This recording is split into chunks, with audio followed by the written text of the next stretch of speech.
ocasionalismo. Então nós estamos nessa mais uma parte sobre ocasionalismo e agora nós vamos falar sobre Malebranche e Berkeley, né? Então vai ser, vamos lá, esse é o estudo de Stanford, é uma tradução.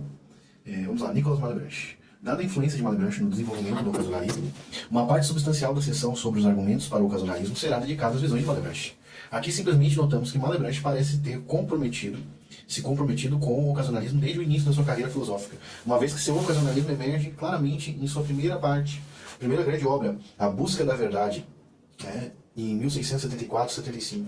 Além da busca, de Malebranche, ele também tem elucidações para a busca. Apresenta uma longa defesa do seu ocasionalismo contra objeções. E nos diálogos, temos a segunda grande obra de Malebranche para discutir a tese do ocasionalismo centralmente. Se ou, de uma forma, as visões de Malebranche foram influenciadas por ocasionalistas anteriores, conforme discutido anteriormente, não será abordado centralmente aqui, dadas as limitações de espaço. No entanto, compararemos alguns dos argumentos de Malebranche com seus predecessores quando relevante. Então agora vamos falar sobre Berkeley, depois eles vão falar sobre Malebranche. Berkeley.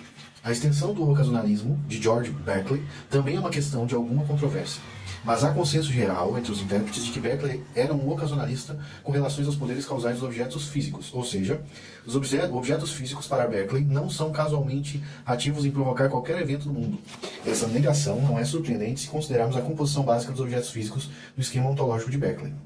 Juntamente com suas visões sobre a passividade das ideias, pois, de acordo com Berkeley, os objetos físicos devidamente compreendidos são apenas feixes e coleções de ideias, e as ideias são manifestamente passivas, nenhum poder ou atividade é percebido nelas. Em Demoto, Berkeley também defende a passividade causal dos corpos de uma maneira mais tradicional, onde ele não se baseia em suas visões sobre a natureza dos objetos físicos, como coleções de ideias. Hoje, de fato, ele diz, os filósofos cartesianos reconhecem Deus como o princípio dos movimentos naturais, e Newton, em todos os lugares, francamente sugere que não apenas o movimento se originou em Deus, mas que ainda assim o sistema mundano é movido pela mesma ação. Isso está de acordo com a Sagrada Escritura. Isto é aprovado pela opinião dos escolásticos, pois embora os paripatéticos nos digam que a natureza é o princípio do movimento e do repouso, eles interpretam a naturans como sendo Deus.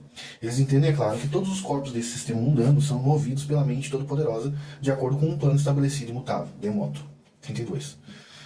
Os pensadores modernos consideram o movimento e repouso dos corpos como os dois estados de existência em qualquer um dos quais todo o corpo, sem pressão de força externa, permaneceria naturalmente passivo, de onde se poderia deduzir que a causa da existência dos corpos também causa o seu movimento e repouso. Pois nenhuma causa da existência sucessiva do corpo em diferentes partes do espaço deveria ser buscada, ao que parece, do que aquela causa de onde é derivada a existência sucessiva do mesmo corpo em diferentes partes do tempo. Demoto 34. Aqui, Berkeley parece estar argumentando que a compreensão adequada de como Deus se relaciona com os corpos e seus movimentos naturalmente os levaria a concluir que todos os corpos são casualmente passivos. A natureza passiva dos corpos, nesse argumento, não depende de seu status com coleções de ideias, mas sim decorre do fato de que a causa da existência de corpos é idêntica à causa do movimento e do resto dos corpos, a saber, Deus. No fundo, parece estar o princípio teológico amplamente sustentado de que a conservação é apenas criação contínua, que, como vemos, foi apresentado de forma mais contundente por Malebranche. Então, Berkeley, ele raspa aqui. Vamos continuar a obra de Stanford aqui. Como, então, Berkeley explicaria a interação entre objetos físicos que comumente vivenciamos, como o fogão da minha cozinha fervendo uma panela de água? De acordo com Berkeley, esse fenômeno deve ser entendido como Deus causando as sensações relevantes em nós de forma regular, e essa regularidade subscreve o que normalmente consideramos como as leis da natureza. Assim, dentro do domínio dos objetos físicos, Berkeley parece pensar que Deus é a única causa genuína e consistente com a nossa caracterização do ocasionalismo. Houve, no entanto, alguma controvérsia na literatura secundária recente sobre se o próprio corpo deve ser incluído nesse domínio de objetos físicos.